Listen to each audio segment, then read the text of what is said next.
Are you there? Yep. Do you know what's crazy is that when we started to record, it just like cut out all the background noise. The noise, really? I don't I know. noticed that it changes it gets a little more pixelated, like it changes the quality. That's true. It does Probably do because it that. wants a more continuous stream, so it cuts the quality down. Yeah. Okay. When do you want to start recording? How about on the 25? minute mark? Okay. Yeah. Bum, bum, bum. How were the tacos? They're good. Nice. They're good.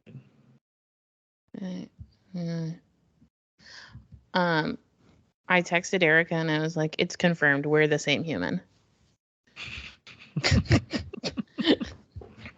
That's great. When I saw the taco pictures, I was like, "Oh, that's it. We are one." Tacos. That makes it. Plus, she likes to make food, so. Yep. Well, hello everybody. We Hi, are we're live. la la la la la la la live. That was new. Yeah. I mean, you were talking about tacos when we started. You didn't even like wait for it. I didn't. That's all right. I want everybody to know that me and Erica Kilroy are the same human. She just lives in Kentucky. She lives in Ohio, but okay. Well, she just lives in Ohio. To be fair. Yes. To be fair. You are very close to Ohio, and you live in Kentucky. Yes. Nearly a rock's throw. Nearly. Yes. It's been a while since we chatted last. I don't remember. It's been at least, I feel like a couple weeks, right? Oh, yeah. You went on that trip with your parents. And yes. how was that? Vacation with my mom and dad and my grandfather. It was a baseball Yes. trip, and Rachel was there too, obviously. It was a baseball trip. Mm-hmm. So we drove up to Chicago to see the White Sox play, which is one of the two professional teams there, the Cubs and the White Sox. The White Sox stadium we'd been to before. I probably hadn't been since I was about 12, which makes me sad because I'm like, oh, I was probably 10 or 12. And then I'm like, how long ago was that? Oh, that was more than 15 years ago, or about 15 years. I can't even fucking count. What is that? That was 20 years ago, Almost Ryan. 20 years ago. And I'm like, holy shit. So we went to the White Sox, went to a White Sox game. It rained a lot, got delayed, but it was good. And then we went to Milwaukee, Wisconsin. We hadn't been to the Brewer Stadium before. Nice. That was a really nice stadium. And for those that don't know, my family likes to go see most of the baseball stadiums. We're trying to hit all of them. Yeah, I was going to say that you have like a map on your wall. Yes. Yeah. Oh yeah, that reminds me we need to add a couple more to the thing, or at least one more. So I think not Rachel and I, but I've probably seen the most of all of us in the family because Rachel and I have gone to, over to California and some like other places that we've seen a couple without them. So I think there's 30 teams. I think I've seen all but like 6 maybe. What are the ones that you haven't seen? I have not seen the New York Mets, the Seattle Mariners. I feel like there's one in Colorado. Rockies? I have not been to. What'd you say? You've been to the Rockies? Yeah. Yeah, I've been to the Colorado Rockies. There's a couple in Texas. I had not been to Houston. Okay. I've not been to the Texas Rangers. And have you been to all of the LA ones? Yeah, LA Dodgers we went to last 3 years ago, maybe 4 years ago. Okay. Yeah, I went to San Francisco Giants, went to Oakland Athletics, went to San Diego Padres. Angels? Yep, LA Angels. We went to that. That was a big baseball trip. My family went on that one too. Okay. Yeah. Well, I'm so bummed that you know what, like one of my biggest like I guess regrets or bummer moments is that I lived in Seattle for 8 years and I knew you for most of those years, and we never, like, you never came. We could have gone to a Mariners game. Yeah. Like, maybe one day we'll go on a trip to Washington together. Yeah, we did. I mean, Rachel's never been to Seattle, so we definitely need to hit that. I'm looking at the map. Okay, so yeah, Seattle, Texas Rangers, Houston Astros. Mm-hmm. Last year we went to Kansas City. I did Minnesota. We've been there. I have not been to the new Atlanta Braves Stadium. I went as a kid to the old Braves Stadium, so I guess that's technically one that I haven't been to. Okay. Yeah, that's the last one. So 1, 2, 3, 4. 4 of them. Wow. Yeah. Now I'm looking at the map. I don't think it's 30 teams. I think it's fewer than that.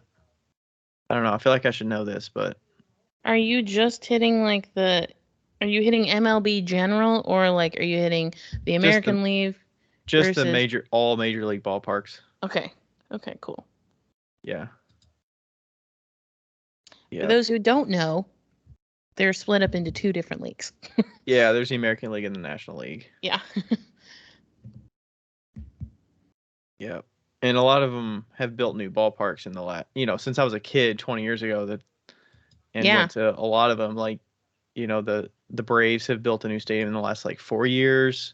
The Mariners built a new stadium. Built new ones. Arizona built a new one, I think. Yeah, the Kingdom was the Mariners back when I was a kid, and then they changed it to Safeco Field. And now I think it's T-Mobile that owns it. Yeah, all the stadiums now are all these big, the big contracts for the naming the field. So they all change names. Like none of them have the, even. Yeah, like the original was the Kingdom, and that was it. Yeah. And then they tore it down for some reason, and now they have. But the Seattle Stadium, I think, was one of the first ones with the retractable roof. Mm-hmm. And because it rains so much, they were like, "Fuck you." Those are pretty cool. The Brewers have one too. When it's closed, it looks kind of like a shell. Yeah. Like a fan shell. I don't know what those are called, but it's crazy. It's insane that something that large can just. Yeah, they had a whole room just for the opening and closing it. It was cool. Yeah, it was open that day. And the great thing about the trip was the weather was beautiful. It was that's awesome. Mid-70s. Oh, it was perfect. That's great. For the, late June. It was perfect. Is part of your ritual, not ritual, I guess, but part of the experience, do you guys get the food at the ball games? Is that part of the thing? Yeah, but I'm more of a traditional food eater. I'm just more like a hot dog, soda.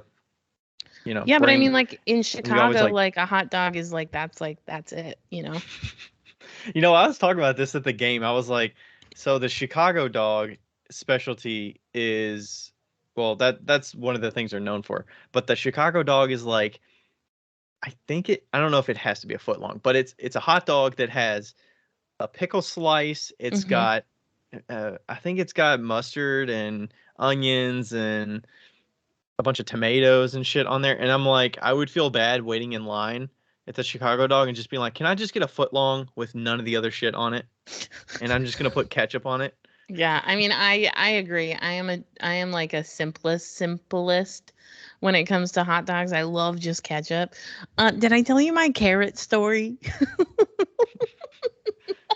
I feel like I've seen some carrots on hot dog buns as a joke, I think, but okay. I don't know this story that is related to you though. A couple weeks ago, I was at the farmer's market, and and I was talking to this guy he owns the booth down the way from where I was, and you told me this. I don't know if it was on the podcast, but you told me. And he I hope I didn't tell this on the podcast. He he was a vegan, and they do whole foods, so vegan whole foods, but they don't do fake meat. When you have a brat, it's a carrot and it's boiled and so on and so forth. And I was like, oh, that sounds really good. To me, actually, that does not sound bad. A carrot in a piece of bread, if you seasoned it right, making it all smoky or whatever. And And so he's like, "Oh, I'll have my partner bring you up." And I was like, "No, it's fine. It's fine. It's fine. Like, I'd rather just trade another day." And then his partner comes up and she hands me this, this hot dog carrot thing. And she goes, "I didn't know how you liked your hot dog, so I just put what I put on mine." And like, I would not consider myself an overly picky eater, but there are definitely like moments where I am specific about my foods, and hot dogs tend to be one of them. But all the time, mustard is out of the question. And that's like that's like the traditionalist hot dog. I guess if you're an adult, that's like the traditionalist thing is Yeah, mustard yeah, on hot dog. But I'm like, I just love ketchup so much yeah. better, and I can't even I hate mustard. So, like, I fucking hate mustard. Like, it is at the top of the list, top of the no eat list. That is it. That's it. Like, Hmm. if you put some like mustard seed in something, fine. But like, I had mustard on my sleeve one time in college and I could smell it all day, and it was the worst day of my life. And and so she hands me this hot dog and it's got like mustard all over it and It's not onions. a hot dog, it's a carrot A dog. carrot. A carrot, and it's got like mustard and onions and pickles and all the things. And so I had to like eat it in front of her to be like, "Oh wow, this is really good." So I like eat a bite, and it's like whatever, it kind of tastes horrid, but like that's because of the mustard, not because of the carrot. And then I was like, "Wow, this is really good." And then I set it down and she left and I threw it away. I I would not normally ever do that. I tried to like clean the carrot off and eat it, and I was like, "This is fucking disgusting. Like, I can't Well, the thing do with it." the carrot, I'm sure you kind of need something extra, right? You can't you're not just gonna eat the carrot with the Right? bun. But Like, would ketchup have made it better for you? yeah, I guess. I don't know. I think there was That just ketchup on doesn't there. sound good. I don't know any topping on top of a carrot that would sound like Do you know what would be good with a carrot? Okay, this is my ideal syrup. carrot dog. Okay, carrot doggy. Okay, so um, what you're gonna do is you're going to soak the carrot in some sort of like marinade, and then put some mesquite seasoning all over it, and then grill it up. Like a dry rub? Yeah, like a mesquite dry rub. Grill it up, and then you put some cream cheese, some sriracha. Fuck yeah, that would be delicious as shit. Hmm. But that was I was not just thinking of it. I'm like, I don't really. I'm thinking of like cooking carrots, and usually it's like a sweetened thing, like brown sugar and something like right. that. But I'm like, I mean, what if maybe if like I'm trying to think of something like pretzel, like a pretzel bun that's got Oh like yeah, that'd be cinnamon good. sugar. I think you need to make the carrot savory. Okay, I just don't associate savory with carrot, but I know it can be done. okay. Just like how you can make a sweet potato savory, but you don't like sweet potatoes. So I mean, I do. They're not bad. I thought you didn't like sweet potatoes. No, I do. Oh, okay. That's somebody I else. mean, we don't cook them that much because they're not the easiest to like get crispy-ish. They're Yeah. always like flabby and stuff. Flabby. Like if I pick it up, it's just gonna. By the way, we should probably warn you guys 13 minutes in that this is going to be kind of an off the cuff episode, but we're still going to talk about pottery stuff. We're just going to be It's a Q&A episode. It's a Q&A As episode. Becca would say, it's a shoot the shit episode. It's a shoot the shit episode, which are my favorite. So yes, the trip was good overall. It was easier doing stuff with my grandfather than I thought it was going to be. Oh, good. I was going to ask about that. And then we were all in one car, which made it a little tougher because there was 5 of us in one car and it was a little tight. But because Grandpa, he can walk and he's mobile and all the things. He can't. Yeah. He can barely hear. He can't hear that well. He can't walk like that far. Yeah. So, like, we're not just gonna go on a stroll downtown and walk. Right, for sure. 5 blocks. So we had to be cautious of like what we did. But it didn't limit us that much with what we ended up doing. For one, it like rained some. And we were there on certain days that certain places were closed, like Monday, Tuesday. A lot of places are closed. So yeah, But it was good. Like it was chill. Milwaukee, I like Milwaukee nice better than I thought I was going to. Yeah. It's pretty Good. nice. Yeah, it's And too then bad Rachel and that I, Andrew wasn't there when you were there. yeah, he's been in California forever, I think. Yeah, but he's coming back. Yeah. Well, don't they live in Madison now? I don't think they live in Yeah, Milwaukee, they right? moved. Okay. Yeah. Yeah. So overall, pretty good. I think we'll make another trip to Milwaukee in the future. It was pretty cool. Plenty more to see there. Yeah, Um, and then Rachel and I hit a couple. We always hit tiki bars. So Rachel I saw um, those. had a couple new tiki bars on the list. The one in Wisconsin, pretty good. It's called Nice. Foundation. Nice. It was like in a neighborhood. It looked like a dive bar from the outside. It didn't look tiki at all. And then you walk in and it's tiki. And it was probably like one of the best decorated ones, as well as the quality of the drink with the price of the drink. Like Mm-hmm. most of their drinks were like $10 or $11. Nice. And if you're in tiki bars, most of them are going to be like 11 13. baseline up to Yeah. like maybe 10, but like the highest price drink that they had of like good medium range drinks was probably like no more than $12. Nice. I mean, they had some like $14 ones, but those are like fancier ones. But they Yeah. had a good selection. And then we went to the like really famous one in Chicago called Three Dots and a Dash, which is the name of a tiki drink, but it was like downtown Chicago. Pretty good. Nice. So That's kind of like the Inferno room here, where it doesn't look like absolutely anything on the outside. yeah, that's kind of the intention a little bit because they kind of want to seem like speakeasy-ish, where it's like Yeah. not well known. They're not gonna have a bunch of neon on the outside or something to like draw you in. It's more like you Right. got to know it's there. Yeah. So yeah, so yeah, got back. Just been getting back into the groove of stuff in the studio, other than the trip. So you've got some new happenings going on. What's new over there?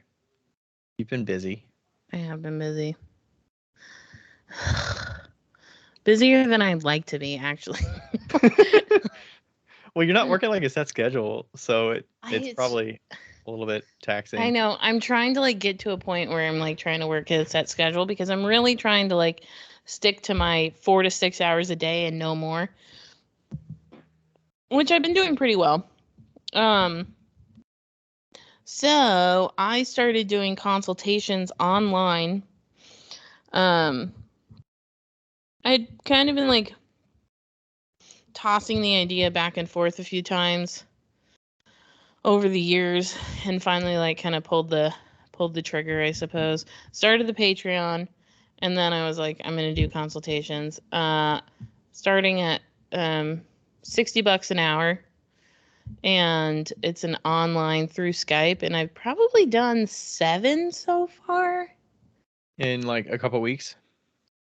Yeah, I had 2 today, 3 yesterday, and I want to say 4 last week, Wow, maybe. they're adding up. And those are those people mostly from when you first posted it? They're just scheduling it like a week later, Yeah, I'm kind of or do you have like, set spots for people to sign up for, or how does that work? no, I just set it up for like, I think I need to kind of switch it around, but being in the East Coast is kind of tough because there's a lot of people on the West Coast, you know.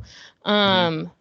So um I think a lot of those people were from the initial, from when Wheelhouse, Welcome to the Wheelhouse Pottery. Hmm. She did a test one with me, and La Force Studio did a test one with me, and both of them posted like a kind of like a review. And Welcome to the Wheelhouse Pottery, her review was so fucking funny. And so like I've had like 4 Canadians. Like Nice. I'm like getting really good at my grams to ounces conversions. Oh yeah. Um yeah. And so, but they've been really, really great. I didn't really know how it was gonna go. I was really nervous to do them online, you know. But honestly, they've been like super fucking good. Yeah. Like, I saw some mentions of you mentioned Skype, so you are recording them from what you've mentioned before, they get to rewatch it. So Yeah, because I was gonna do it. I was gonna try and do a couple other options, but I realized that Skype was really the only option because I can record the whole thing and then they can download it and watch it later. Because an hour is a short time and there's a lot of information to go through, and I know that they're just like, okay, I'm gonna figure this out, and then like probably when you get off, they're like, what the fuck just happened, you know? yeah. I mean, So even when I'm like in something important and I write notes for a presentation, like I never go back to those fucking notes. yeah. But if it's a video, I mean, you could watch that or listen Right, to and it like easier see than the like explanation of me doing something. But honestly, what's interesting and what I did not expect almost at all was how little I'm throwing in the consultations. Like, or the, Mhm. I don't know any other word to call them except for consultation. Like, I guess lesson. Um, Consultation's good. yeah. So, yeah, I do like one demo at the beginning sometimes, and like, it varies for everybody, but like today I did one with somebody and I threw two pieces and um and then she threw 10. Like, so it's mostly me like watching like really intently and being like, okay, yeah, go faster. Or Hmm. push harder. Like, like I think that I'm good enough now to be able to see somebody even over a screen and be like, no, no, no, move your thumb down a little bit.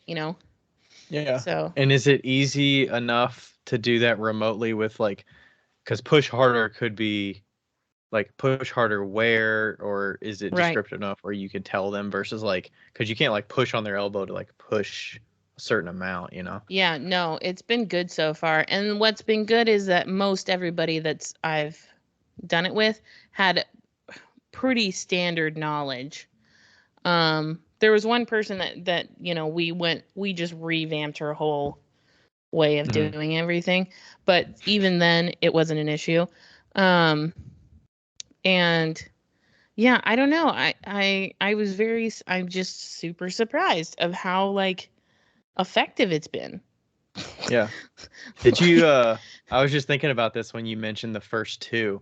Do you have any kind of incentive if people share about it that they get something or save something? Or I was thinking like your pinch pot incentive, like if you share this, or if you sign somebody else up, you can get Oh my God, thank you so much for mentioning that because I promised pinch pots to the bowl people, to all the people that like shared stuff for my yeah. update, and I'm shipping Before those you out on ship those out, Friday. you better get I would those have pinch completely pots ready. forgot.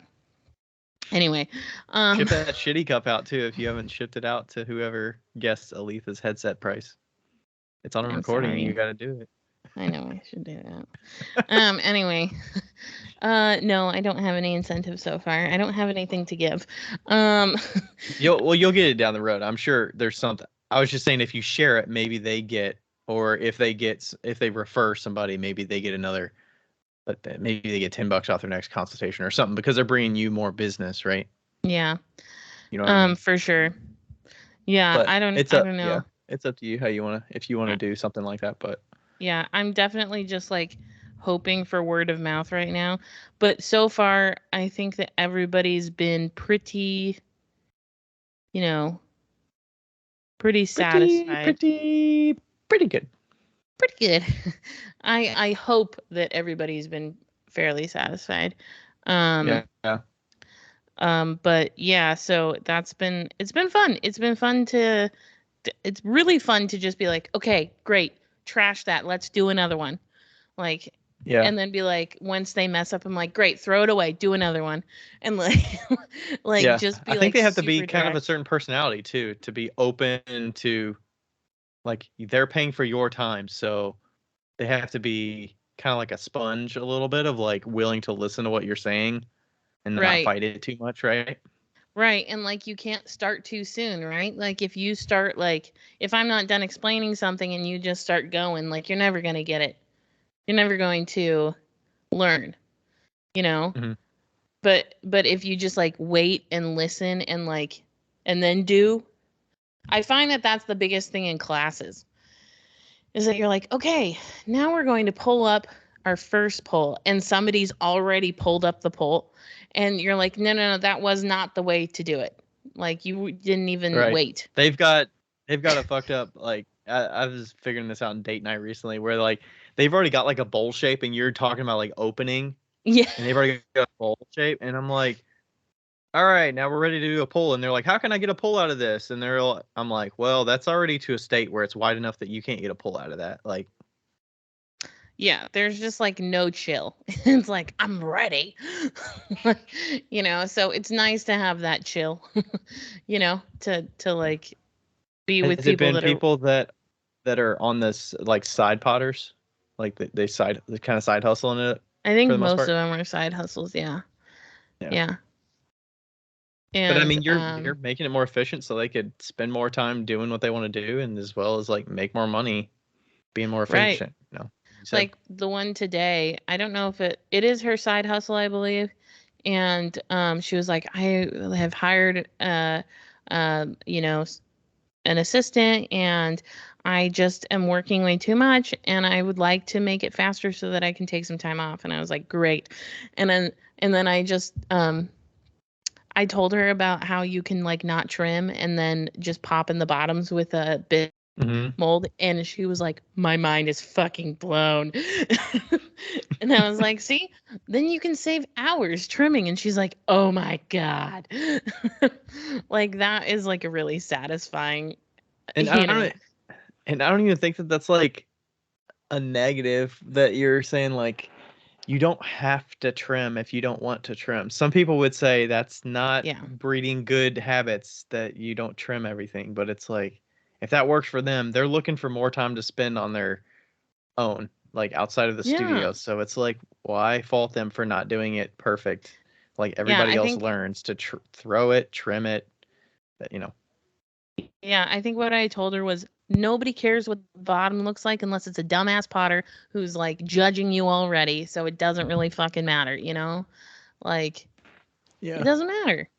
I don't trim. Nobody fucking knows. Well, they do because I say it, but as long as the clay's where it should be and it's not, and the weight is distributed appropriately, then right. That's like the other person today. I was like, my pieces aren't the same thickness from the bottom to the top. I was like, nobody's cracking my pieces in half. Like, who fucking cares? Like, yeah, they got a little like thickness on the base. I want them that way. Like, it doesn't matter. And it's not noticeable when you're picking it up. It's just no. Like, it doesn't matter if it's just the same thickness on the bottom to the top. Like who fucking cares? Who's the judge here? It's like, do the customers like it? Yeah. Do they get good use out of it? Do they complain about the weighted bottom or whatever? Yeah. It's like, what matters is that before this, you had no idea how to get more than 3 inches of clay, and now you're at 5.5. So that's what matters. It's like, I've decided unofficially that nobody teaches how to do a correct pull.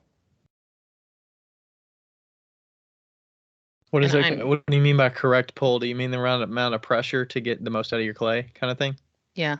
Like, like most good potters can do 2 pulls and that's it. Right? I don't think anybody's teaching that. That's what I've decided. I don't think anybody's teaching that, and that includes the people online on the YouTubes. I have yet to see it because I've yet to find humans that are doing like a sufficient first and second pull. I just over this time, I'm over my 7 people. This is where I've concluded my my data. Well, I think some of it is the videos online are tailored to the people that don't know how to throw a cylinder or something like that. That's true. So teaching them an aggressive pull, doesn't that take a lot of repetition to get to that stage? And would that be too much to teach somebody out of the gate? Ideally, you would like them to do it the right way out of the gate, but well, I think that instead of like, there are a lot of videos for like intermediate. Here's how to make a cylinder as an intermediate potter.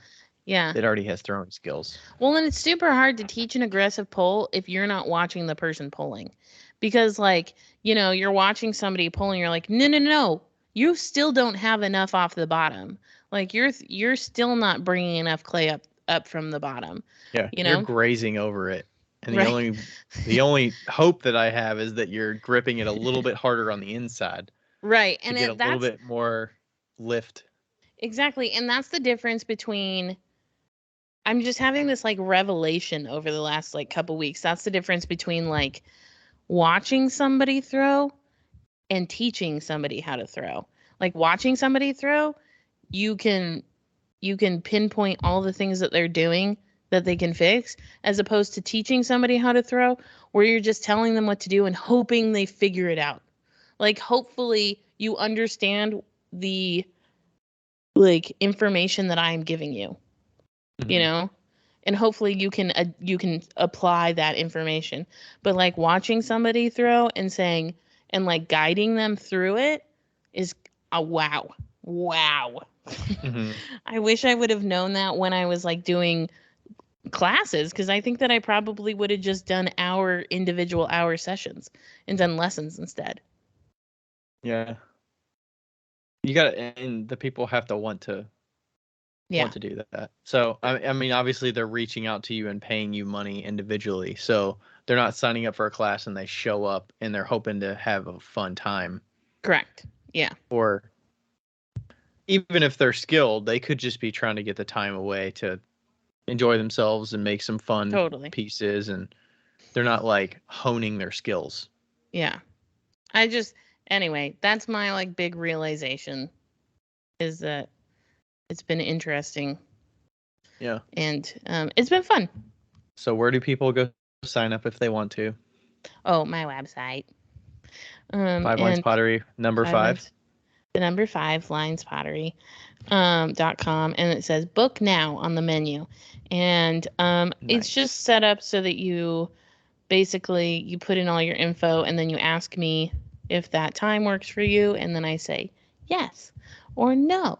And And then are they all 1 hour sessions or are there 30-minute ones? there's 30-minute verbal consultations. So like if you have questions about certain things or if you want to critique on your pieces. Um, so I started doing that, but Mhm. Okay. nobody's really doing that, which is fine. Um, Separately, and we then need to do that like audio critique with people if they want. yeah, and then there's then the throwing console is an hour, and so far an hour has been enough time. Some of them I wished I would have had like maybe an hour and a half, but yeah. Mm-hmm. You can always come back for more. Indeed. Yeah, maybe I'll start like a little. It would be fun to do like a weekly one. I have to figure that out on the Square thing. Like I wonder if I could do like a Oh, weekly. like a class session? Yeah, like Like, with somebody just do like a 30-minute like, "Hey, how are you doing with this?" And like oh, focus on I, that. I was thinking you meant like weekly. I'm going to talk about a certain thing and you can join in and ask questions or something and they No. pay for that time. Like a workshop, but it's like a weekly workshop. No, I was Okay. thinking like a weekly lesson almost where Okay. you get like 30 minutes and like let's say you really want to work on pulling and or then moving up to larger amounts of clay, and so because then people can like practice and be like, okay, this is how far I've gotten, like let's Hmm. move to the next step. So So it's like 1 pound of clay. See how tall you can pull this 1 pound. yeah, And then you do it like 6 times or something. right, Okay. yeah, Cool. so Sweet. that's been happening. Oh, and I might like go places too. Yeah. Get some travel in. Yeah, Some somebody personal offered. consults. Yeah, somebody wanted to take me to Colorado to do a personal lesson, so I do that. Nice. Insane. Insane in the membrane. That's what came to my head when you mentioned that too.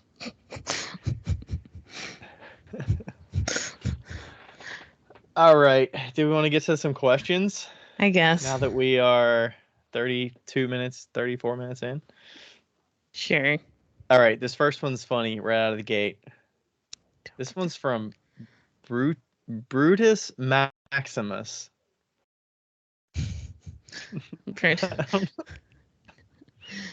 All right, so it says Becca always rags on a few of the popular pottery brands, and I'd like to hear the origin story as to why. Maybe this is too spicy of a question to get into on a show or further jeopardize your hopes of sponsorship, but it's something I haven't heard discussed so far. Jazz. Yeah. What is the origin story of this, Becca? Well, Is there an origin story? No, I don't know. I guess there is potentially, but I'm one of Was those there a type. bridge that got burned or something? No, I'm just like one of those type of people that if I decide that I don't like something, I just I won't give in. So like I'm also one of those people that like just if I like something, I'll always like that. So like when I was growing up, I always used these blue plates under the paper plates, but we also had red plates that were the same plates, but I always only used blue plates. Even though there was a red option, I could only use blue. Like Okay. that's the type of person Wait, I am. are you talking about the ones that you like snap the paper plates into so it's like I mean, plastic? technically yes, but no. My mom says that they were Okay. just cheap plates that she found. And Okay. we put paper plates on top.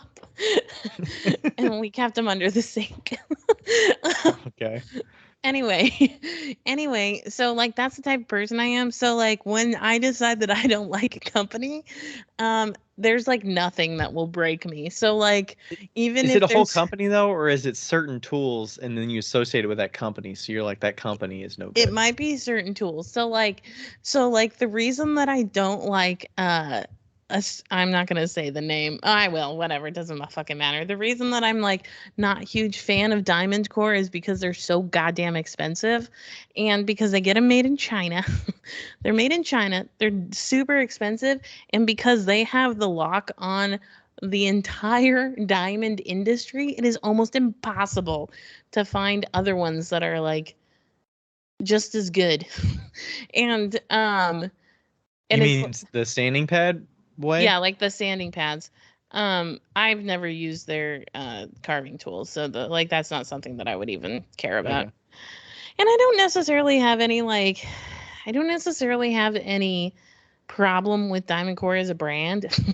Like they're fine, They're I'm great. sure. They're nice people. The Yeah, I'm interactions I've had with them. They like also they're like support me and send me free stuff. So, right. I am sure they're but I would one. also say the same thing if they were good. If they, you know, I feel like I would still be nice to them Yeah, since like they're I am nice. sure they're wonderful people. I'm sure they're like wonderful. But the fact that I decided that they were too expensive 4 years ago means that I am like not.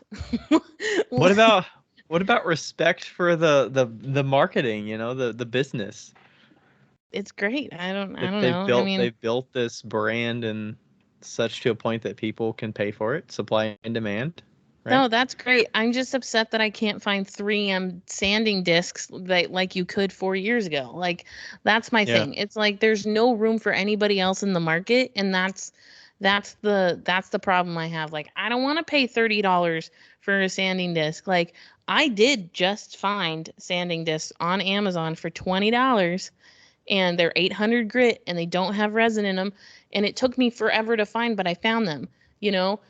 Nice. And like I'm serious, and I was like I'm gonna have to break it and start buying Diamond Core. Um, So what's your next brand? What are the other ones? Is it just tools that you don't? Because there's been other ones that have been the functional reasons of the tool. That oh, is, the Giffen grip, the Giffen grip. Okay, and also somebody was like, "Don't judge me for using a Giffen grip." By the way, I use a Giffen grip. I am not against using a Giffen grip. I just think that it is a poor design and it hasn't changed in years. we Like, talked about this at the beginning of an episode for like 20 minutes, I yeah, think. it's just a poor design and it could be like it just like why hasn't anybody come up with a different alternative that's better? Like I It seems can't like competition would push that forward, right? right and like it's just it could be better. It could be better and because nobody else is fighting it, there's no need to. So that's my issue with Gift and Grip, by the way. I still own one. Um Amico. Amico underglazes. I'm not a fan of Amico underglazes. I do like them, but same thing. I think they're too expensive. The fact that they're priced differently for the different pigments that they are is, yeah, like I understand it because paint does that as well, but Yeah. also, eh, like, you're paying $7 for a 2-ounce container as opposed to $3 for a 2-ounce container with Mako. And like, but I know people that will only use Amico, especially if they're doing Sgraffito. So like, I don't do Sgraffito, so it's not, Yeah. so I'm not gonna like say just for It's what very I specific like. for the use case, for Yeah, sure. for what I like. So, and that's why I say, like, you can always have your own opinion. These are just mine. Hmm. These are just mine. I'm a very opinionated human. I don't know what to tell you. And like, I feel like I put myself out with a little target on my head when I say these things, but yeah, It's your opinion. You're entitled to an opinion, and yeah, you I can mean, share like, your honest feedback of what you've had when you've experienced using them. yeah. And I mean, like, I'm a big believer in good design, regardless of whether that be your business model, your product, your marketing. Um, I mean, and honestly, the best way to judge something is by actually using it and the function of it and stuff. I mean, right, the Diamond Core, the price thing is a little bit like, have right. you used it to judge if the price is worth it? Oh yeah, I Kind have of Diamond thing. Core stuff. I have Diamond Core stuff. Like, I've used it. It's just as good as the stuff that you can find for 20, like for, you know, like those A Diamond little Core bit less. discs that are $50. You can find those on Amazon for 15 from a United States company.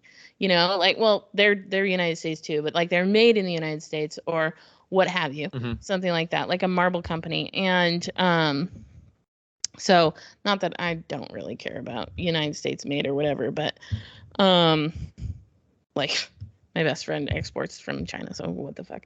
Uh, Walking contradiction right here. Um,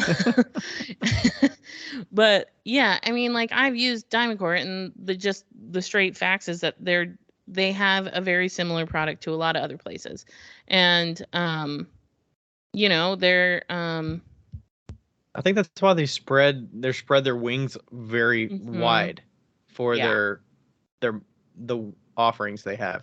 I mean, they used to be a sanding pad and a carving tool. Now they've got the carving tools, they all got the the trimming things, tools, they've yeah, got the handle making tools, they've got the Dremel sanding things. They've right, got plenty of things to hit different parts of the market. for sure, for sure, for sure, and like they have, let's see. What was I gonna say? Oh, the sticky bat. I think the sticky bat is a really Ooh, good. yeah, that's good. I That's forgot a about really that. good product, but I do wish it was bigger. Like, I Yeah, don't. I bought an 8-inch one back like 3 years ago. I wish I bought a 12-inch one. I think Do maybe they a have a 10-inch one. 12-inch one? I think they have I think there's one between an 8 and a 14. I know there's a 14 Okay. one that's like attached to a bat, but I think there's one in between them. Yeah. Yeah. And I So was like, I already spent. I also bought like a grinding disc and a carving tool and stuff. So I was up there at that purchase. So I didn't get the next size up sticky bat, but yeah. I use I a mean, foam like, bat now. But let's be honest. sticky bat's Le- good. Let's be honest. If Diamond Core was like, "Hey, do you want free product?" and like, "Do you want to promote us?" It would be really hard for me to say no, because like, really, Honestly, you're to this stage now with your sanding process. You could probably, I know, but I've already dug my grave. Like, but you could dig yourself out. It's a redemption story, Becca.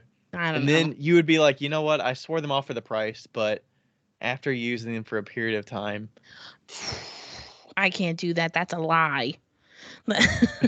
That's a lie. Uh, I couldn't do that. I don't you think couldn't I could do legitimize the that. price if you used them for a long time and you actually tested how long they lasted No, because versus other I've ones. seen them wear down just like mine. Like, I've Okay. seen Isaac's shoes worn completely to the nubs. That's But just what isn't that the happens. best recommendation, that it's a truthful recommendation about this product that you use? you can say I got it for free, but these Yeah. are the drawbacks of it, Yeah, well, that's not even a drawback. It's just that's the way that diamond sanding works. The The smaller the longevity of it, particle, the smaller the particle, the faster they wear out. Like that's just the way it works. They're not any different. They're not any different from any other brand on the market unless it has resin in it. Unless it's a resin bonded diamond dust, which I won't buy because those wear down in like 2 seconds. But yeah, so I don't know. I don't know. I know that it's illogical. I know that it's like completely. I know that like. No, it's not illogical. You just have reasons why. It would be worse if you just said I had this one interaction with somebody this one time and I swear them off and I never associate with them ever again. They're Like, really. I'm sure they're very friendly. They're very friendly humans. I'm not talking about just Diamond Core. I'm talking about any of the. I mean, Oh no. at least you're judging them based on the merit of the tools that you've used. Yeah, I mean, like, and honestly, like Amico, like.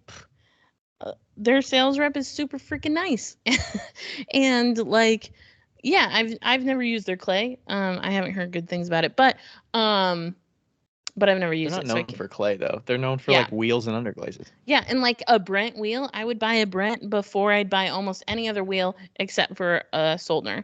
So like, like meh, and they're glazes that run and shit like that. Obviously, they're gonna be good. Like, it's fucking Amico. Like, yeah, I just don't like the price. I mean, they're fire orange. Wow, like wow, I would buy that. I'd pay the money for that color because it's fucking amazing. That like fire orange underglaze. Wow. Yeah. It's just I'm like I said, I'm just that type of person that like. I've never eaten a Big Mac. I've never eaten a hamburger from McDonald's, and I never will. Really? Yeah. Is it just principle at this point? That's like my brother's never had a peanut butter and jelly sandwich, and I think he just swears off not wanting it because he's never had it. Yeah, it is just principle at this point. Like, if I went back on it, I don't know. I think Big Macs are good. I mean, chuck the pickle off there, but Big Macs are good. Monster. Yeah, I'm sure they're delicious. Somebody just told me they tasted like cardboard when I was a kid, and I've never had one. So, love Wendy's though. What's the Wendy's the Dave special or something like that? You're talking about just like the double cheeseburger or something. They call it something. I've never had is that what they call it? Yeah, a double stack. I've never had a hamburger from McDonald's. I've had chicken. I've had the chicken nuggets. The hamburgers are better than. Well, I thought you were gonna say McChicken. Okay. No, I like the cheeseburger better than the McChicken. In fact, the chicken nuggets were my favorite meal growing up. Like that's what I got for my birthday every single year because my mom never let us go to McDonald's. So I'd always get a 10-piece chicken nuggets, and that was balling out with a 10-piece. Yeah, birthday lunch. Oh yeah. Yeah. So that's the reason why there's no like base in superior logic or anything like that. But it's your personality. It's just my personality. Some people love you for it. Some people hate you for it. Hey, it's who you are. When I saw something, I saw my brother sent me a picture today, and it said, this is really great, and I feel like this is what applicable in this particular situation. It says, everyone brings joy to this office, some when they enter and some when they leave. And that's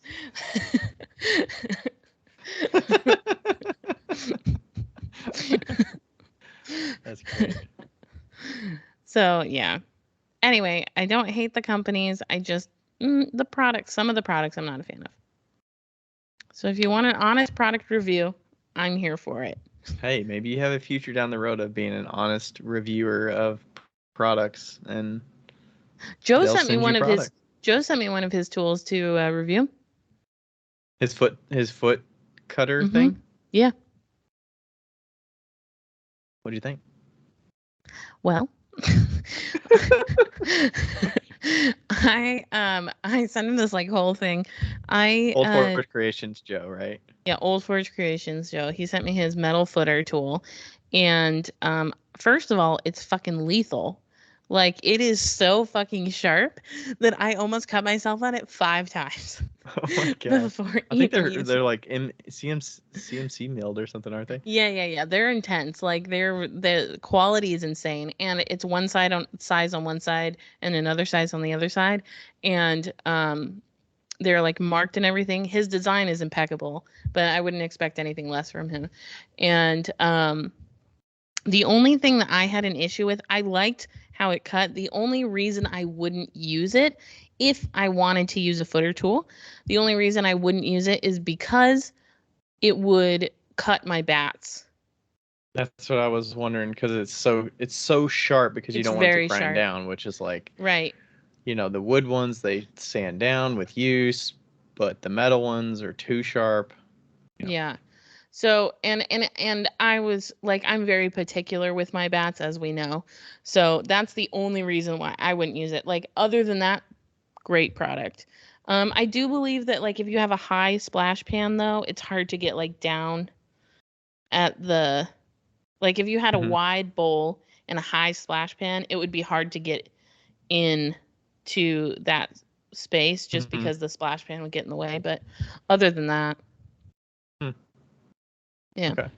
Yeah, so that was the only thing. I was like, I'm not going to use it just because I'm not going to ruin my bats. Yeah, but it's not necessarily a tool for you. Like, I don't see you using a foot tool Mm-mm. ever. No, I wouldn't use a foot tool. So it's Yeah. not my cow, not my thing. So All right, next question. is it one for you? Because I feel like I've been talking for a long time. Okay. Yeah, do you want to read 2 down from that? I don't really have a. Do you want to answer that one, or do you want to We're wait? going to ask it. Do you have any pottery rivals? No, I because I don't. make basic bitch pots. Pottery rival. I don't know about rivals. Is this somebody you like is there anybody that you like poke fun with? Like, give him shit? Oh, Isaac Shoe. I think you. Isaac Shoe is like my brother, and I will talk trash to him until the end of my life. I don't know that. Yeah, I mean, I don't have rivalries with anybody. I mean, yeah, I feel like I'm friendly with everybody, honestly. Yeah. Is there anybody that you like, that you're like jealous of? That you like look at their pots and you're like, oh, damn. you, you Yeah. know, like in a good way. You're like, fuck, that's fucking amazing. I mean, business-wise, obviously Kurt, but I Yeah. feel like we're like good friends at this point, that I can talk shit with him a little bit, and it's fun, and Yeah. he'll like give it back a little bit. Um, but like form-wise, I mean, some of the people that just do these so intricate work, like Rene Lepresti, is like, Mm. the amount of detail is so spot on. It's like, I really am jealous of just being able to have that artisticness to the work, of like putting so much attention and detail into each piece. Mm-hmm. It's like a work of art you're looking at, and it's something that I really like respect for sure. Yeah. Or like some people that do amazing atmospheric work, like fired work, where it's like it's such a simple form, and the results that they can get from an atmospheric firing, because I just love atmospheric firings, wood firings, Right. soda firings, and I'm just like, oh man, I really love that. And I'm You're like, basically jealous of anybody with a wood kiln. man, I am gonna get up to Trevor's studio and do a soda firing with him at some point. I need to get some content clay, but Yeah, we should do a group chat and like just plan it. Like, we need to plan it. yeah, I was in the market for getting some content clay, and I did not find the right one just yet. So I want to make sure I pick the right clay before I dive in there. But Yeah. yeah, that kind of work, and then some other people that's just like, I really appreciate like simple pots as well, like hand built things that are Mm-hmm. simple. Like Justin D'Onofrio is another guy that I really like his work, or Dallas Wooten is another one, where it's like Mm. really simple colors, but it's also like bright and vibrant. Mm-hmm. Like, I don't know. It's just like people that like drive you to say like, oh, like simplicity works if you find the right For sure. balance. and it makes me feel like I'm like not like I'm so inferior of like just throwing a pot really simple and throwing a glaze, dipping a glaze on it, and it's like, oh my gosh, their pieces are so amazing. Yeah, But it's like there's markets for all the different work, you know? for sure. So is there anybody like that besides Isaac that would, you know, I don't So know, like that pushes you or that also like makes you really like the okay, so I know this is insane, but don't you okay, words, Becca, use your words. Okay, I love when I find potters that are just like so free, you know? Like how you like the soda firing. I love it when people are just like they have that like don't give a fuck attitude that is just like, "Oh, the rim's cracked. Don't care. Selling it for 50 bucks." Like, like um so I found this potter in San Pedro when I went probably 5 years ago, 4 years ago to visit Jen, my one of my really good friends, and her name's April Adewall, and she makes these like beautiful rainbow, um, these like beautiful rainbow organically thrown pieces and some like hand built pieces, and they are fucking gorgeous. Like like just like the way she does it is just, yeah. like that plate is my favorite plate to use without fail. Like I broke one of her plates in the oven because I put a piece of cheese in the center of it. It was like my fault. And I almost cried. Like it's just so pretty. And like the plate that I had a little crack in the corner, and I told her, I was like, I just love how you just don't give a fuck that there's like a tiny little crack. And she's like, yeah, it just doesn't bother me. And I'm like, I fucking love that. So Yeah, it's not like you're intentionally doing it to get cracks, but it's like if you get a crack, it's not like you're gonna shatter it. You know, right. And some with people her I get it, pieces, they shatter stuff, right. And because with they her pieces, it are works. inferior. Like it's part of it, It's like part Mhm. of the piece. So yeah. Yeah, If you want to look her up, it's that Adewall chick. yeah. Adewole. Definitely seeing, also seeing people like you mentioned the freeness of like where it seems like they're making something completely abstract, but there has to be intentionality built into it, where it's like every single piece is a unique item. Mm-hmm. And I'm like, my brain just doesn't work that way. That I like, Yeah. it doesn't make sense to me that I would make one piece and spend so much time and make it so unique, where I'm not going to take a set of like 20 things and make them similar, so that for the business side of it, I can get information about what works and what doesn't work. Like making each thing unique is like, oh my gosh, the options would drive me crazy. And I would never be able to decipher any data from that Yeah. because it's like every single piece is unique. But I don't know. Yeah. Nuts. Okay. If you had $1,000 sent to you, how would you spend it? Be honest. What will you use it for? Is it for pottery or just in general? I think it's just in general. I would probably put it in the bank account and save it. Oh, Bethany Kelly Art asked that last question, and Andy Mueller 92 asked this question. I would save it if I'm being honest. I would not spend it immediately. Mm-hmm. If I was forced to spend it, I feel like I wouldn't feel guilty buying like advancer shelves. Oof. Oof, oof. Yeah, for sure. I'd be like, yeah, I want to get this. Let's just buy it. Mm-hmm. I'd get an extruder. I really want an extruder right now. Really? For what? For handles for mugs, and I want to start doing like really small. I want to start doing more beads, and I think that would be nice. Mm-hmm. Yeah, I Um, saw you mention the bead thing. but if it wasn't pottery related, I'd get my AC fixed in my car. Oh man, if it wasn't pottery related. Oh shit. trying to think of what needs to get fixed. I'm very practical with my spending. Like $1,000, I'm gonna fucking spend it on something practical as hell. I'm not gonna splurge, honestly.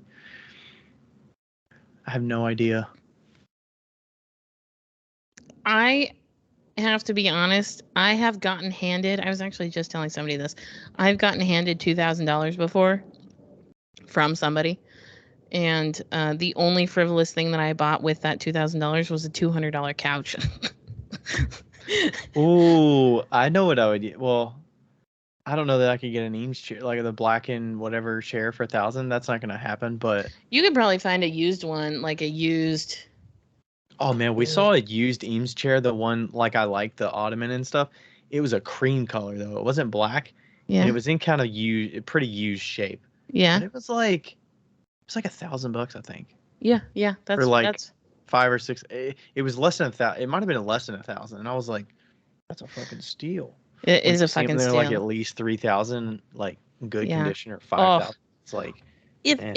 if okay, I feel like this question really needs to be like set in a scenario, because if somebody like dropped $1,000 in front of me at like a furniture store, wow. like like find me a fucking mid-century modern couch, like fuck yes. Like yeah. What's like an answer that would be like really make you look good? Because my other answer would be like buy a piece of art from somebody, Mm.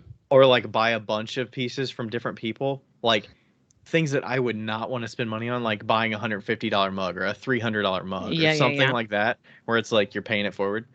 That would be like the ideal one that would be like paying it forward, sort of. Oh, I drop $1,000 on a painting in a fucking second, but I've already done that. so, I feel like we need to spread the love around. I can't spend. But we're being honest here. This is us being honest. I know that's yeah. Man, I dropped a $1,200 on a painting that I still haven't gotten yet. Last year, I probably will never get the painting, but that's okay. Yeah, I was like, are you going to get it? Probably not. He was in a tough spot, and I was like, hey, I'll pay you $1,200 to paint me a painting, and I don't know if he'll ever finish it. And yeah, I'm just never like. It's the way it is. It's fine. It's so tough. There has to be so much attachment to the person and what you're getting for me to like even want to spend more than like $100 on something. If it's a piece of art like that, like a mug, I'm gonna get used to that. But like a painting or something like that, it's gotta be pretty special for me. Yeah. But. Yeah, for sure. Well, no, not for sure for me, but for sure for you. Is yours like capped by the wall space? It's like, do Basically. I have wall space for this? Yeah, that's where I'm at right now. Like, I'm like, okay, I have one more wall. Could you imagine, like, you have based on this apartment, you have until you leave this apartment to fill that wall. It's like, this piece has to be pretty fucking special to fit in that one spot. But you're also a person, I feel like you could cycle them out and it wouldn't be a big deal for you. Yeah, I've been,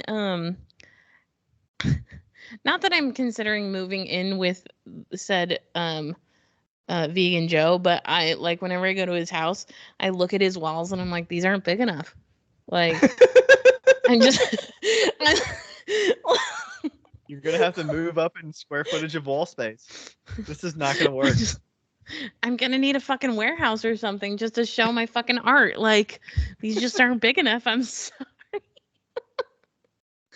I'm gonna have to put my art on the ceiling. Not, like I said, not that I'm considering moving in with anybody, but like that's what I think about when I go to somebody's house. That has to be a consideration.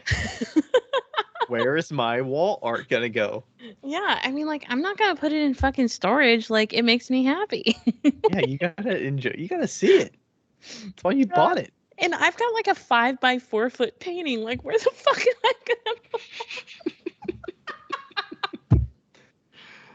You need like a wall divider or something. So I like know. a room divider. You need like a studio apartment that you can like put up walls that are just like there so you can hang paintings on them. Yeah. I'm always gonna need a studio so that I can put my art up.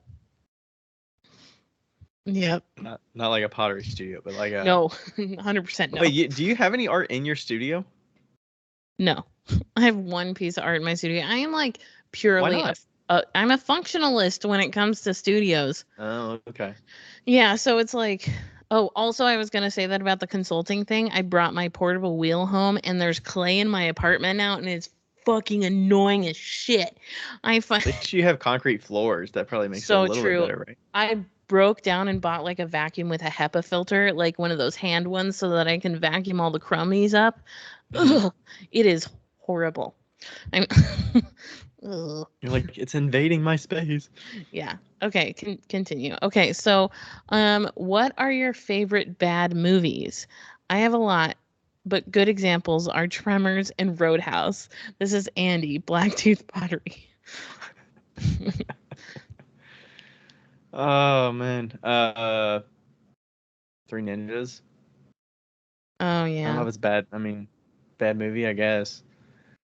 Oh man. I feel like I'm gonna have to like think about this one though.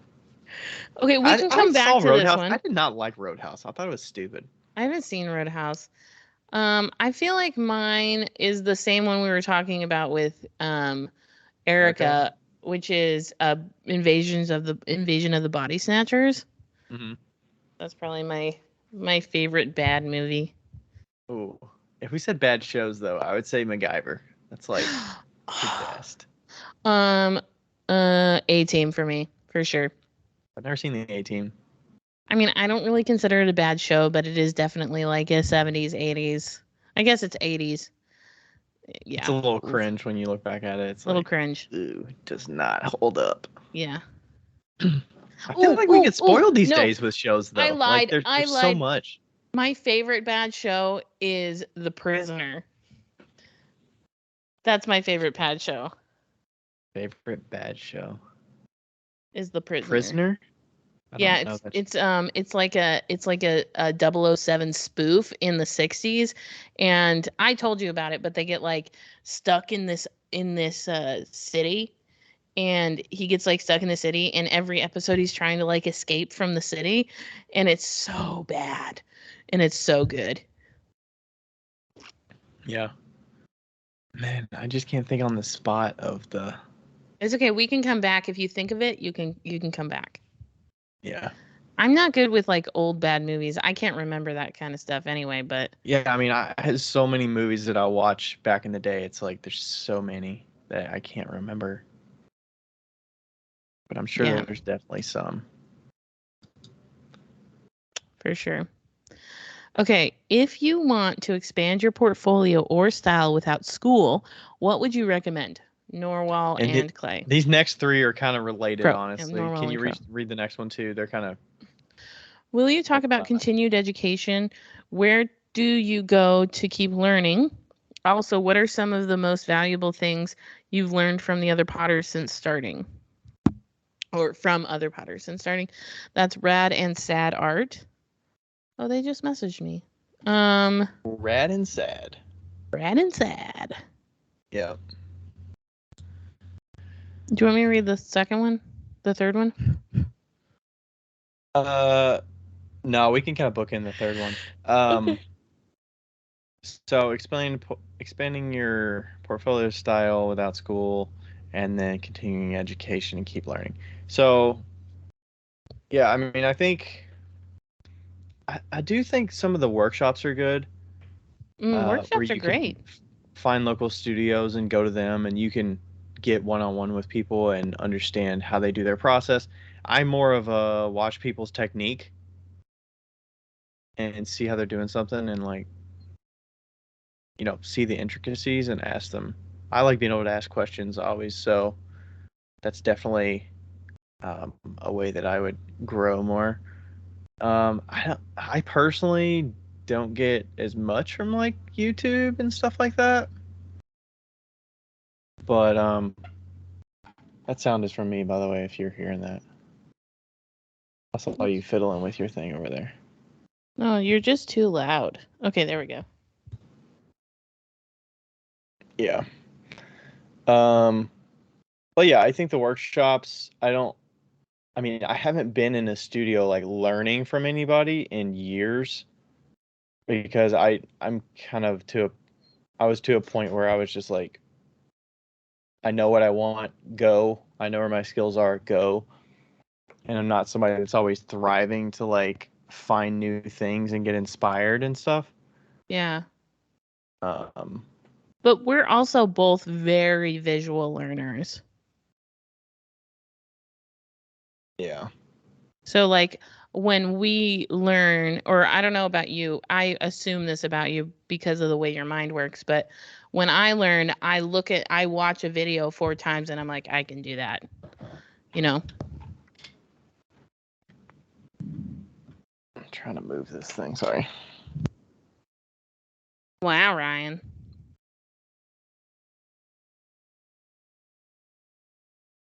So unprofessional.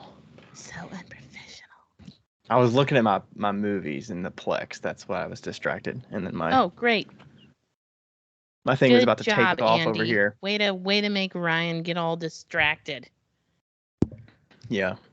That's okay, I get distracted all the time. I mean, I think the one-on-one thing would be interesting though, because I don't know. It's just been so long since I've been in a class that it's like, this is what I'm getting out of it. But I think finding people that are close to you that you could do, a one-off, like I'm gonna go figure out that soda firing and see what I can glean from that and have fun with it and do it for my own sake. So I'm not doing it with the intention of like, I'm gonna sell this stuff. It's like, I just want to do it because it's fun. Right. And I miss that Yeah. part of it. So I think like figuring out what motivates you and like what you want to learn and finding people that are really, really skilled in that thing that you want to learn and, go directly to them. Or, if there's a studio with somebody skilled in a certain thing that's like focused, you can go that way too. Yeah. I'm going to recommend something also a little on the flip side, because I know you're looking at this very technically, and it says like how to expand your portfolio or style without school. I would also say like really, if you can research, not research per se, but like look at as many pictures as you can in the style that you like, because I really think that once you, if you like a certain style, that style will like kind of, that's what you're going to be doing regardless. Like I like mid-century modern. I've always liked mid-century modern. And so the that style, oops. That style is okay, stop it. Sorry. Okay, that style is what I generally gravitate towards in my style.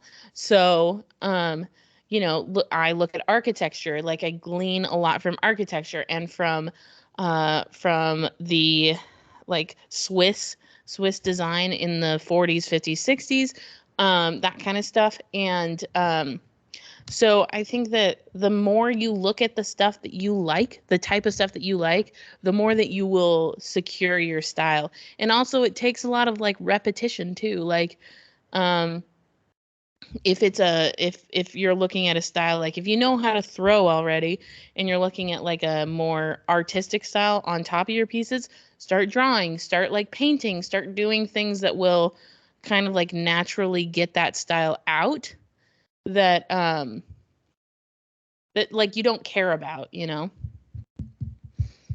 That's my suggestion. Yeah. Yeah. Plus, it helps that you find one thing that you like and you try to replicate it. If you get a lot of different influences together from Yeah. similar style, but also like they have some overlap, you can glean things from different resources. Totally. So you make it your own. Right. I don't know. I mean, have you seen Charles. benefit in trying to like replicate something? I personally have not tried that. I don't So try I to don't know replicate. how well. I mean, I did that in class for college when we had like, you have these three forms, make it Right. look just like one of these three forms, which is really just testing your ability to do a certain technique of coil building or slab building or whatever. Yeah. With without having to think about like what you want to do. You just make it look like that. Yeah, I think that like I'm really lucky in the sense of like my more fancy style. That is more my painting style, and that I have done since I was in college, you know. Um, I've always gravitated towards like geometric, very line, very stark. And so I haven't really had to like develop that style as much. It's mostly that I've been having to develop technique, you know. Yeah. So, and then as far as like, you know, the basic bitch pottery, it's like I don't even know if it was a style. It's just like that's what was available to me. It's not even that I liked it. It was just like, oh, people seem to like this. I'll just make this shit. Like, Yeah. and like I'm not going to use a fucking rib because that takes too long. Like that was really the indicator of the style. For sure. What about continued education? Where do you go to keep learning? So, like what you said, yeah, I think workshops are really, really good. Um, Also, there's a ton of people that have been doing like master classes on throwing, and like Matt does that glaze. What is it? Matt Matt Katz Katz. does a glaze class. Oh yeah, that would definitely be something I would recommend if you like if you want if you want something that specific. Like you're not going to be able to get that kind of a class at just a random studio. Yeah, and Danny Meisiger does the Patreon. His Patreon is, from what I've heard, is fucking insane. Like really good. Um and let's see, I have a Depends on how you Patreon. learn too. If you're more of like a two-sided thing Sorry. where like you need to see somebody do it and then you do it versus Yeah. you just watch somebody and you learn it and then you're like, I'm gonna go off on my own and Mhm. figure this out after I leave here. Yeah.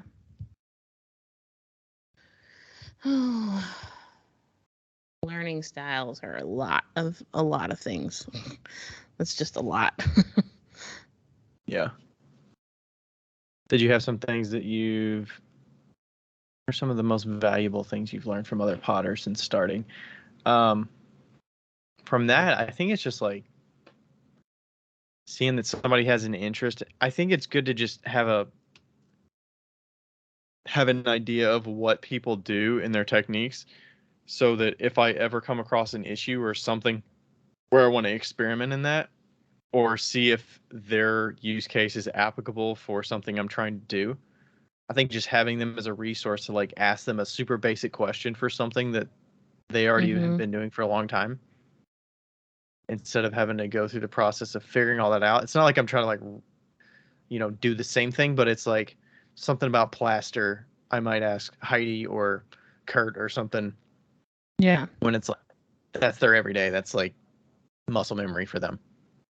Yeah. Or if it's slip, I've asked like Parker Hunt, which is the guy that did a lot of slip work, and he's up in Indiana, I think, and does a lot with like dipping slips. So I was like, hey, how Parker, do yeah. like I've got this slip? Can I water it down to make it dippable? And like what properties go into that? What materials should I use and stuff like that. So it's like having a list of people to go to as like experts in certain things that you can. Yeah, Um, but also I would say that we're like already friends with a lot of these people and like super friendly.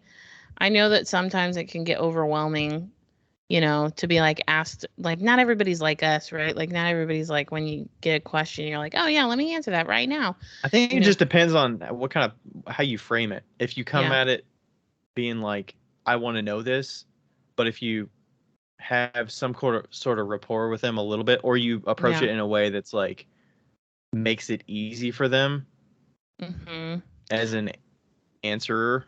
Or Um, show that you've been testing it and like that you've actually done some research beforehand to yeah.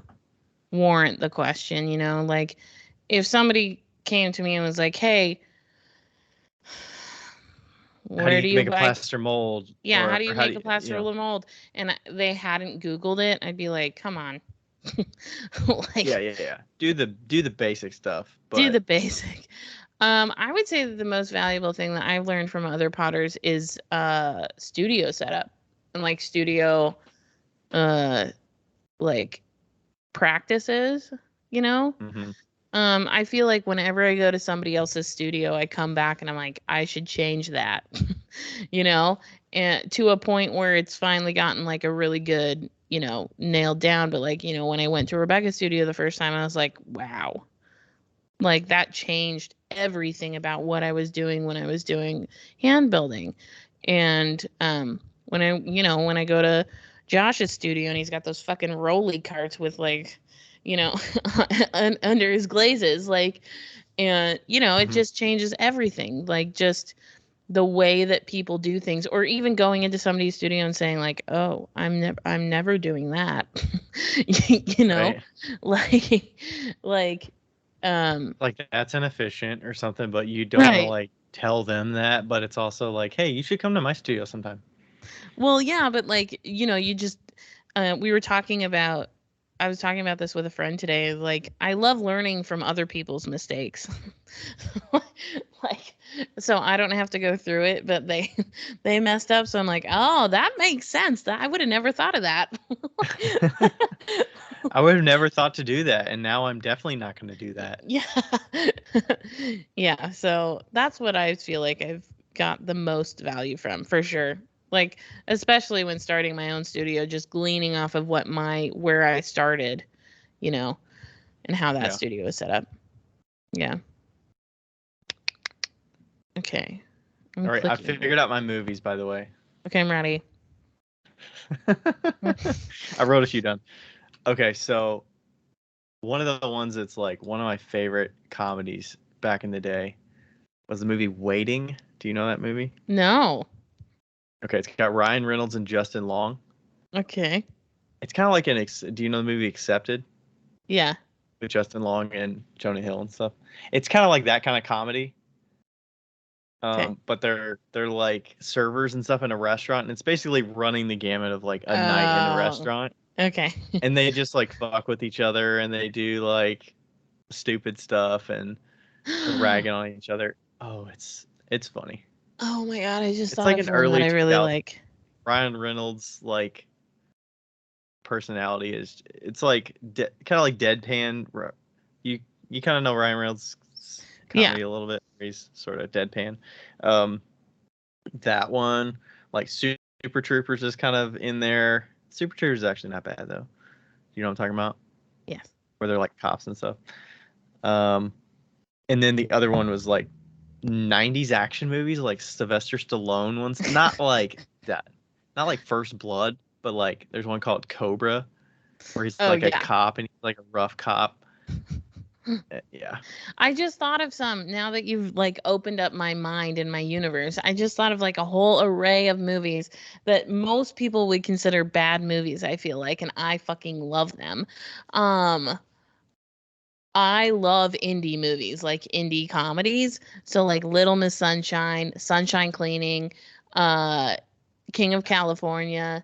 Like those are like shitty movies with like low budgets, and they are just they just like in my They have like soul. intricacies to them where it's like they're filmed in a way where it's like they're trying to make it feel awkward, but Yeah. they like brace the awkward. Yeah. Yeah, and one of my favorites is King of California. That's one of my favorite bad. Yeah. Ooh, That I mean and that was the one I watched a few weeks ago. Well, it's probably been a couple months ago now, but did you yeah, you I watched it liked for the it, first yeah? time because I liked Michael Douglas and you recommended that one. I liked it. Yeah. It was interesting. Yeah, it's It just it like was it was a little slow, obviously, to get yeah. going, and then when it picked up, it's like okay, like yeah. Yeah. Yeah, I don't know. I just love like indie movies that have yellow covers. Like there's just something about them. I haven't seen Little Miss Sunshine in so long, but I feel like I wouldn't like it if I watched it again. Oh, I definitely would. Oh, and Napoleon Dynamite. Wow, wow, wow. Yes. That one was a classic back in the day. Yes. Tina, eat your food, and Uncle Rico. Tina, Bet you I could eat your throw a food. football over them mountains. Oh, I Until don't it think of pays those though. as like bad. Like I think of like bad as like action movies in the 90s, like but I guess Oh some people yeah, would I mean consider those bad. those fucking 90s action movies with like they have the really big names like Sylvester Stallone, and they got like Arnold Schwarzenegger, and then they've got this like B-rated like uh supporting cast woman or something, where it's like they're not a star, but they're supporting, and the storyline is terrible, but most people are coming to watch them because the main character's in it, and it's just a bunch of action for action's sake, and the storyline's Yeah. kind of shit. But like those, I love those. I've been watching the original Star Trek recently, and wow. They're so bad. And they're so bad, and the acting is horrendous. It's so bad. The only good actor is Spock and Scotty. And but like it's just I don't know, it's just so funny to watch the women. We're like, "Ah! Ah!" and they're like flailing all over the place when people are like trying to fight them. It is hilarious. And watching them trying to fight, equally hilarious. Ugh, magic. Magic. Okay. This next one's kind of related to the last one, but it's also like so it says, I would like to stay anonymous, please. I've always wanted to do pottery since I was a teen, and I was finally able to attend a class just recently that wasn't very good for me, but I was able to find some answers on YouTube to the questions I had. Any other place I can see Any other place I can see about taking a class that would be over an hour drive? Is this something that realistically I can practice and do with a used wheel and kiln setup and YouTube book instruction? I'm worried about learning how to safely use those tools. Thanks. Mm-hmm. Like, how far can you go in your own studio learning on your own? Oh my God, so far. Half the people that I did like the one-on-one consultations with this week were all self-taught. And they all had kilns, and they all like you just have to take it at a realistic approach. I feel like I'm basically self-taught. Like I learned a little bit in college, but I did not learn anything about kilns. I learned all of that on my own. Right. The And kilns for sure. Like, take a class that you can learn about kiln firing. I don't know a lot of them out there. yeah, I would say, I watched a ton of um Simon Leach's videos on how to like pack a bisque, how to pack a glaze. Um I yeah, feel and I like would it's something say that is it because it gets breezed over because it's like so simple, but it's like I not think enough so. content for a whole class. Is that I why? think so. Or it's just not Or there's so much interesting. variation in kilns? Yeah, it's just not interesting. Also, I think that you could probably just get a wheel. What I would say is get a wheel first. Don't get a kiln yet, and just kind of like use clay and you know, trash it for a while. If you're good with that, a lot of people aren't good with that. I'd be fine with it. Just like Or if you throw have space to, if you have the shelf space, then maybe you keep your favorites and trash the rest. And right, like keep one of each session and then reassess at the end of the week or whatever. And then just kind of like keep practicing. And if you are confident that you want to keep doing it, then maybe get a kiln. But kilns are expensive, so yeah.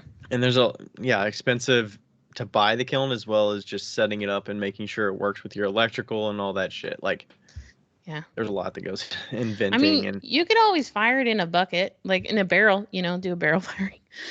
Like, yeah, I but mean that's not we going to be wouldn't very recommend functional, that. but it's Wouldn't decorative. recommend that. But yeah, so I think that it's very realistic to learn on your own. Um you just have to be diligent and mindful, you know? Mhm. Because it's hard when you're on your own to like set expectations and like know if you're doing something right or not, Mhm. or how to do it better because there's nobody guiding you or double checking you, or Right. how do you And know what it that's should look like like? that's the case of like, then you get like a one-on-one session with somebody like what I've been doing. That's the case in the case of that. Like once you've got at least a certain height or whatever, you feel like you're confident, then you get somebody to say like, "Yeah, you're doing that right. You're doing well." Or, "No, Because this is you could wrong." probably stagnate kind of easily if Mhm. you don't really know if you're going on the right track or not. Yeah. Okay. All right, next one. Is it necessary to age your reclaim? If yes, why? From J Junipers. No. I don't think you need to age it. I mean, I definitely think it can maybe help to let it age a little bit. So, if I may, Tim C has a really good video. I think it might be on Facebook about this, and it's not necessarily about aging your clay as much as it is about evening out the moisture. So he actually pugs clay and then he lets it sit for 2 weeks just so it can like find itself. While it's already in like a damp box or something, or he lets it dry completely. No, it's in a damp box. Yeah, it's in a damp box, and then he repugs it. Oh, that's a good idea. Yeah, so you could do it like that. A lot of people do age their reclaim. It certainly cannot hurt. I keep mine in a bucket and I just put it out on the slab. I think yeah, I think the other factor, and we talked about this with Link on 95, I think. We talked about the clay particles and stuff, that if you're reclaiming clay, you do want to keep some of those fine clay particles besides just the bigger clay particles, because if some clays settle down in the bucket and there's a bunch of fine particles that you lose because you're dumping off the water and stuff, that could, I think that's more important in like keeping all of that intermingled in your reclaim than just taking your trimmings all the time and just throwing your trimmings in reclaim. Like, yeah. And I would say I try to let things dry completely. If it's going to dry like trimmings, don't throw trimmings in that are still wet, like right off the pot, into a reclaim bucket that is like throwing slop. I would let the really, really wet dry throwing completely. pieces. Like really wet throwing pieces or dry. Yeah. Well, like if you scrap a really wet throwing piece that you fucked up on the wheel, would you throw it on a slab and let it dry completely, or would you put it right into a reclaim bucket of slop? I'm 50-50 on that. Like sometimes I let it dry and sometimes I throw it in. Yeah. It depends on how hard the clay was originally. But I will say, and this is important to know, that if you have a leather hard piece and you put it into water, it's not gonna change. It'll be like this hard, leathery, hard in wet slopness. Yeah, the only time I would put wet slop right off the wheel, like throwing, would be if I immediately messed it up. I would throw it in the reclaim, but I would not let it sit on a board and then I realize there's a hole in the bottom and then throw it in the reclaim. I would let it dry completely. Yeah. But yeah, if you're gonna not age your reclaim or if you're not gonna get like the fine particles, mix it in with a little bit of new clay. That should help. That's my suggestion. Yeah, when we always reclaim clay at NKU when we were making it, we would make fresh clay and then there would be a big trash bucket of reclaim, and you would usually like half cut your new clay with reclaim.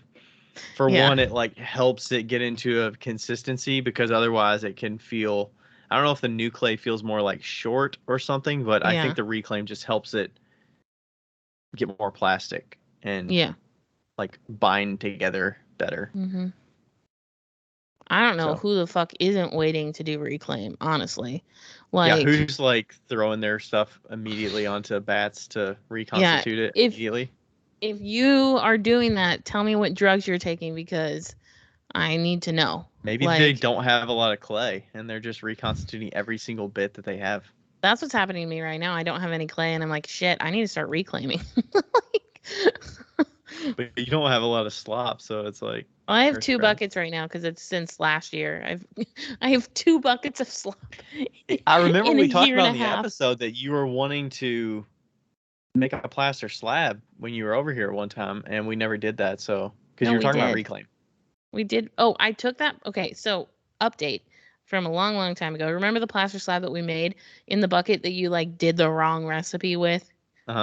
Yeah, and it was like too wet. Well, I took it out of the bucket and ended up giving the bucket to Merritt, and I put it on top of my shelf and let it completely dry. It's good as new. Sweet. Because it was really spongy for a while there, but it seems to be fine now. Okay. I We'll did see my how long that holds up. I did my first reclaim session on it this last week. Mm-hmm. Cool. Oh, this is a personal favorite, this question. Anonymous. Anonymous has got a few questions in here today. Yeah. Okay, how would you tell someone you don't want to make them a custom piece? I told someone, surely you'll get a mug from me at some point, while we were talking about handmade gifts around Christmas, and they proceeded to tell me about what they want in a perfect sized mug they have that they could show me, and I just kind of laughed it off at the time, but it came up again recently. They're a sensitive person, and I'm not great with confrontation. But that's really not what I was offering. If you've been in a similar situation, any tips? Oh, and this someone is a good friend, not just some Joe Schmo. Oh, What a predicament. that's a tough What a situation. predicament. See, if they're close enough, like my mom or dad, I would just be like, I'm not fucking doing that. But if it's like a good friend that, feels like they're supporting you and they're really excited. I feel like you would have to come up with a way that you could kind of meet in the middle a little bit. Like find what they do like and see if you can tweak something that you already make. If you're open to it. Like that's what I would be willing to do. Not that I want to like go out of my way. Becca's shaking her head. She's like, on no fucking occasion will I budge one bit. I'm trying to meet in the middle here, Becca. I think it's because I know this is an anonymous question. I know who posted this question, and I answered them directly. But they don't have fucking time. They don't have time to do any customs. No. I'm not saying make it a custom. I'm saying if you find out that they like a certain thing that you make, like maybe you offer that to them at the price that you normally sell it and just give them first priority and be like, hey, you really like this one? Do you want to buy it? It's this price. Okay. See, I think that I would probably, since this is a good friend, I would probably be so fucking blunt. I'd be like, What if you crush this person from ever wanting to support your business? No. Absolutely not. That's not what I'm saying. I'm just saying like, oh, surely like where Surely you'll get a mug from me at some point. They like start to say all the things, and they just like laughed it off or whatever. I don't. Anyway, I would probably be like, so here's the thing. I'm really busy, and I don't want to do that. Like, I would absolutely love for you to buy a mug from me that I've already made, but I do not have the time to do custom work right now. That's all I would say. That's truthful for sure. The custom thing. Yeah. I feel like the meet in the middle is like giving them preference if they do like a certain thing. Yeah. Hey, if they want to buy it, they're a good friend. Like, yeah. And if they are a good friend, they'll understand that, like, you don't want to do it. I mean, I have told my friends, I ain't fucking doing that. Like, I think the wording when you get to the I don't want to do that, yeah, will make them feel bad. Okay. Then, but that's the only part of it that I would like soften. Okay, personally, that's what I would do. But that is not in my wheelhouse to do. Like, you can word it differently. Just be like, it's Christmas time right now, and it's really busy, and also after that, it's also busy. It's busy for the rest of my life. I mean, I think that the approach of saying like, hey, I'm really swamped with keeping up with current demands of like what I'm making that I can't make room for customs is fine. But then it's like, you always keep in the back of your brain that when you open up, a spot for customs, like for your business personally, that person's gonna be like, oh, well, you got time now. You can do my custom. Well, then you best be prepared. Like, I don't think anybody should do customs, but that's just me. Like, it depends on what you mean by custom too. I think we've kind of gone back and forth, but I think that customs crush souls. That's what I think. That's gonna be our T-shirt. You're talking about Customs like, crush souls. oh, that's great. Customs Custom crush. orders. No, custom orders crush souls. Yeah. That's it. And I feel like there's something about like you're not helping me. Something about you're not giving me business, you're giving me a headache or something. Yes, you're not. Yes. It's not extra business. It's an extra headache. Like,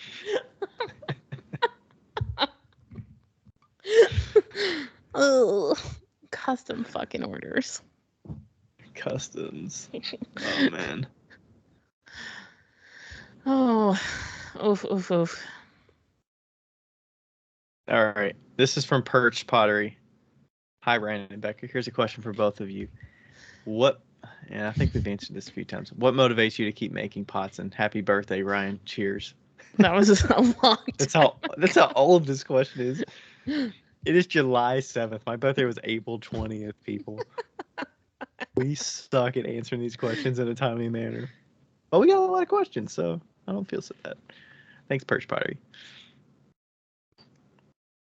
What motivates you to keep making pots? For me, Nothing. It's like, what'd you say? Nothing. Nothing. Continue. What motivates you? What motivates me? Money. Money, for sure. Wanting to do this full time someday. I always worry that it's like, I keep putting that out there, and it's like, am I really gonna be satisfied when I do this full time someday, or am I just taking on this extra stress of like, okay, now I'm gonna hate this, like I'm gonna be so worried about it. But I hope not. I'm not saying a goddamn thing.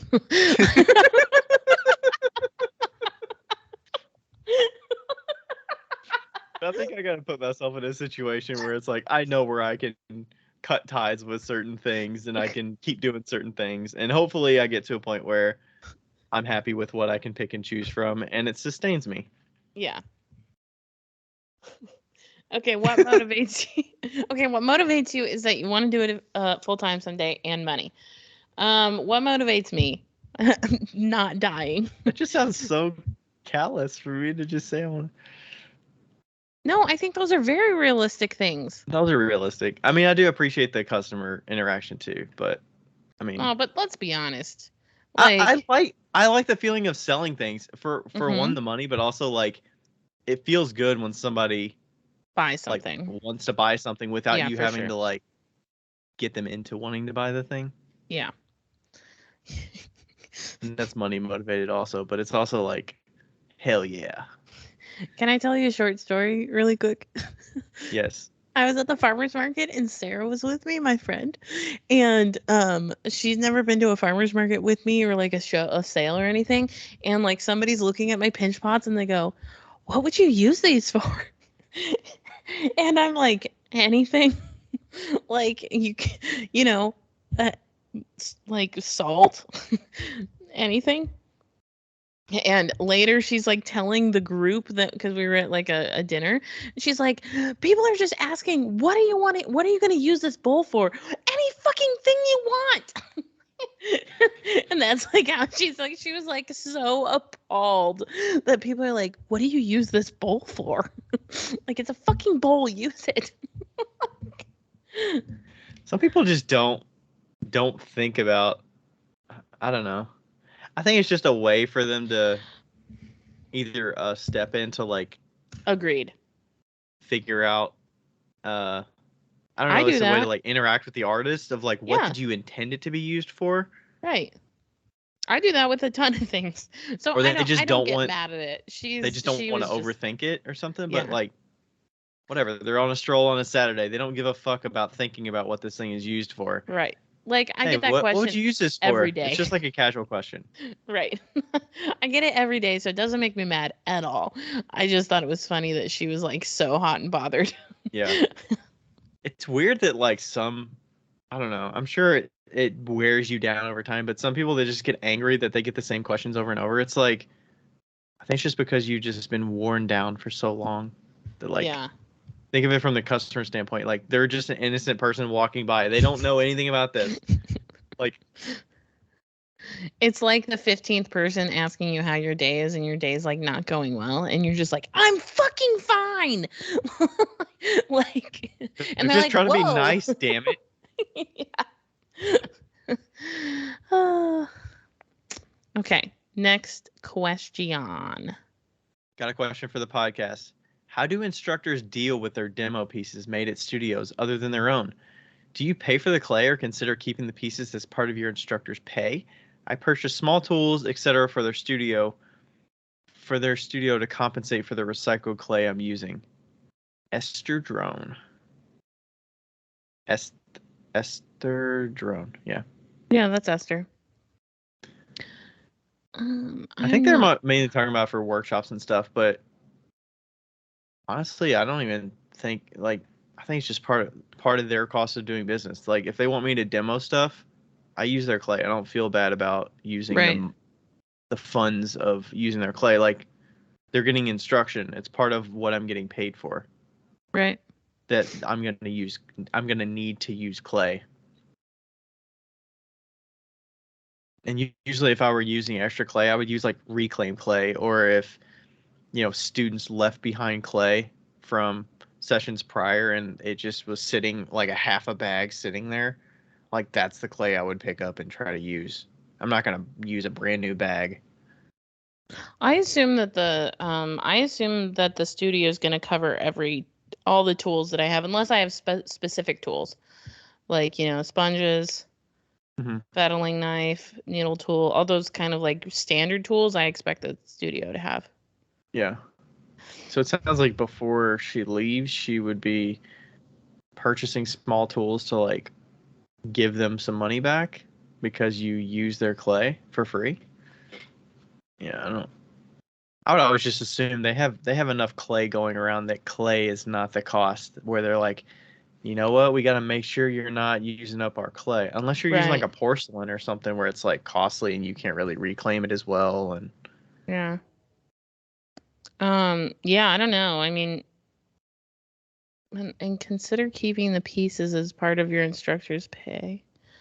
Well, I would not want any of the pieces that I made. I wouldn't want to those take would it be a back donation to the studio as like a to the remembrance studio. of that interaction in that Yeah. workshop. You Personally, that's scrap, what I would. yeah, you scrap the ones that are schmeh, and then Yeah, keep that's if we're talking like specific a ones. workshop. If you're like teaching the class, like for me, I've taught the class at Baker Hunt, and I used to throw pieces during class, and I would keep them as a way to like Yeah. pass the time, but also it's a way to experiment with their glazes to see like what combinations Mm-hmm. look cool. That's for my own like personal learning as well as giving students ideas of like combos that could look cool together, a way to apply the glazes or stuff like that to give them options. As Mm-hmm. well as like, hey, I feel like it's beneficial for them to see you learning and having fun alongside them rather Yeah. than just spectating. Mm-hmm. Personally, that's how I like to teach rather than sitting back and just being like, all right, I'm not going to show you how I do anything. I'm just going to come in and help you along. Yeah. Alrighty. Um, I've been looking into making puzzle mugs, and I'm trying to figure out the logistics of the straw portion. I know it would need to be unglazed because of the narrow opening, but is that still considered food safe since it's unglazed? Would it be better suited for water drinking only? Recommendations for cleaning? I know it's a super specific question technique, but I was wondering if you had any thoughts on it. Made by Meg. Um, So puzzle mug, does everybody know what that means? It's kind uh, of like it's kind of like one where you kind of have a straw inside of a hollowed handle or some kind of yeah, straw built into it so that it sucks up from the bottom of the mug. right. And you have to like cover up certain holes in order for it to have the suction or Hmm. something. Yeah. First of all, if your clay is vitrified, it will be food safe, so don't worry about that. Yeah. Um, Yeah, I wouldn't worry about the other liquids and stuff either. It's like, yeah, the vitrification takes care of it. yeah. You know. Fuck, put some alcohol in there. That'll make it food safe even more. Uh, cleaning, just use a straw cleaner. I would, right? Yeah, straw cleaner or like submerge it in water or something, or Boiling hot water, something like that. Yeah. yeah, probably soak it in, soap and water. Yeah, because Yep. that would be hard. Yeah, those little sponge pipe cleaner kind of things, straw straw Pipe pipe cleaner things. cleaners But are used for that kind of stuff too. oh really? I was thinking of like if it goes in the handle or something, like that's probably not going to contour to it. But if it's like a pipe cleaner, maybe it could. Yeah, a pipe cleaner would be a great option. Yeah. But yeah, I would just like run hot water through it. And I mean, how dirty is the straw anyways? Unless you're drinking a fucking smoothie out of that thing and there's like fruit caked in there, like Yeah. how dirty is it really going to be if you just ran water through it? Like I hot don't water. know. I mean, I have a lot of glass straws, and those fuckers can get pretty dirty on the inside. What are you drinking with them though? Are you drinking like smoothies and stuff? No, I feel like that's what gets nasty, like smoothies and that's protein true. shakes and stuff like that. Yeah. But Wow, we've answered a lot of questions today. yeah. All right. There's one from Glazed Confused Creations, which is the person you know. Right? Yeah, that's Deanna. I'm going to go swimming with her tomorrow.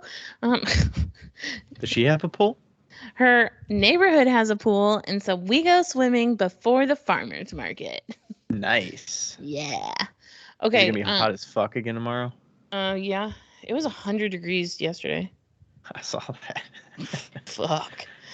Wait, are you even gonna feel Uh, like being at the farmers market after being in a pool beforehand? Like that would be exhausting. So last week it was fucking great because I felt like it like cooled my body temperature down and I wasn't hot like on my way there.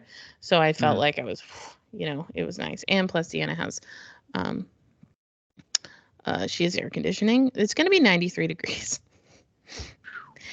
It's been 93 degrees for the past 3 weeks at the farmers market. Wow. We Yeah. almost had. So Did you see my video today? We almost had like a fucking tornado or something out here. I saw that. That was It was intense. vicious. There's a tree that fell down on the side of our house, and then up the neighborhood there were some trees that like broke and snapped. And man, Crazy. our trash cans are on the side of the house, so it's like a wind tunnel because we're at the end of a cul-de-sac. So like the wind comes down the street and then it like Yeah. goes right between our two houses. So our trash cans got freaking lifted and blew all the way down the side. And then the neighbor's recycling bin, which is it's just like the smaller one. Yeah. Man, I saw that thing go flying in down the side yard along the fence line. I'm like, holy shit. I told Rachel, I was like, dude, you got to chain those fuckers to the ground or something, like stake them to the ground. She's like, no, Becca, we need an enclosure. It needs to look nice. And I was like, okay. Well, it's kind of like you gotta. I think they weren't in front of the garage, Yeah. so the wind picks them up versus like the house breaking the wind's trajectory and stuff. For sure. So Okay. yeah. Okay. So that question was, I wonder if folks would be interested in how to go about finding a good, reputable bookkeeper and tax person when you're first starting off. Ask the people that you know that are in business. Yes. That's the only way I know. Yeah, that's the best way. I mean, could you imagine Googling small business bookkeeper or Yeah. small business taxes? Like the person who's the best at SEO, search engine optimization, is going to show up, and then it's like, who is that? It's probably going to be like a big company that has the money to put into that. You're not going to. I don't know. Yeah, I definitely think that like just finding somebody even if you like walked in to a like a business similar to yours, and was like, "Hey, I do a business similar to yours. I'm just wondering if you have a bookkeeper." There's nothing And wrong would with you that. recommend them? And Yeah, and would you recommend them and blah blah blah, or like who's your accountant? I've done that. I mean, fuck, I met an accountant at a coffee shop once. That was great. That was a great That could find. be a situation where they're like, you know what? I don't have a bookkeeper. I'm terrible at my books. Yeah, It'll spark them to think about that question and be yeah, like, hey, they're asking me about this. Maybe I should. yeah. I do not have a recommendation, but yeah, like small boutique shops that you've seen around, like if they're good in business, seems like they got a good business going. That's a good idea. Yeah. Churches always have bookkeepers. So if you could go into some church and see if they have a bookkeeper. I don't know why. They always have like a bookkeeper like in the church. You mean like as part of the church like the church itself? Like as part of the employees, there's always a Yeah, bookkeeper. right, of course. They got to account for all that money, Becca. You just froze up, so I don't know what's going on here.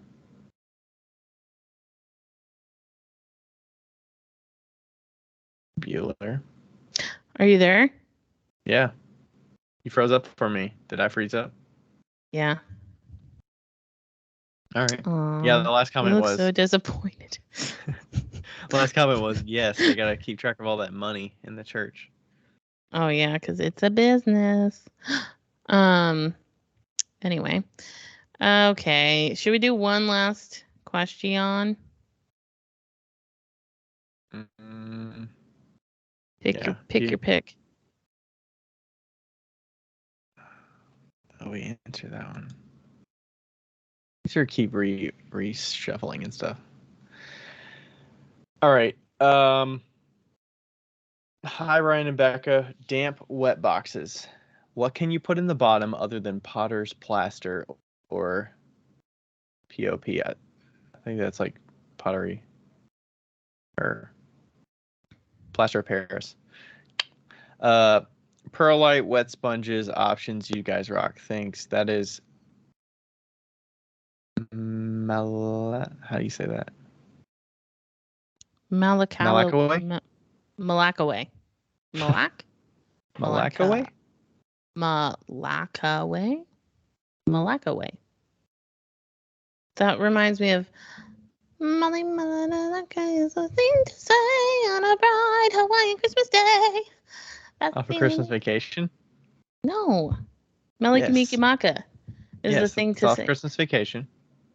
Or it's just a fucking song. Yeah, but that's what I associate it with.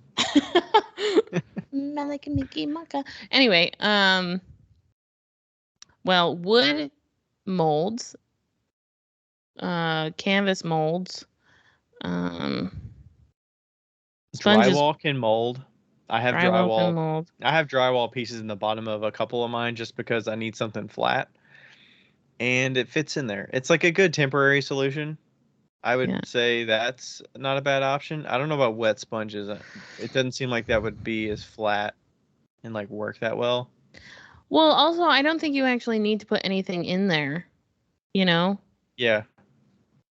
You don't. I mean, it's going to generate moisture just from having pieces that are already wet in there. Yeah. I would say a good solution is putting plastic over the piece and then putting the lid on. Like putting it over, not the piece, but putting it over. Well, yeah, you could put him like a flat plastic sheet over all the pieces and then put the lid on, or put plastic over the whole bin and then clamp the lid on. That should help a little bit. Yeah, I would go with something that keeps it flat. Like you could always use, I mean, it's not really going to fit in there the best, but you could use like your plastic bats or something. The plastic's not going to mold or anything. Just put a big plastic bat in there.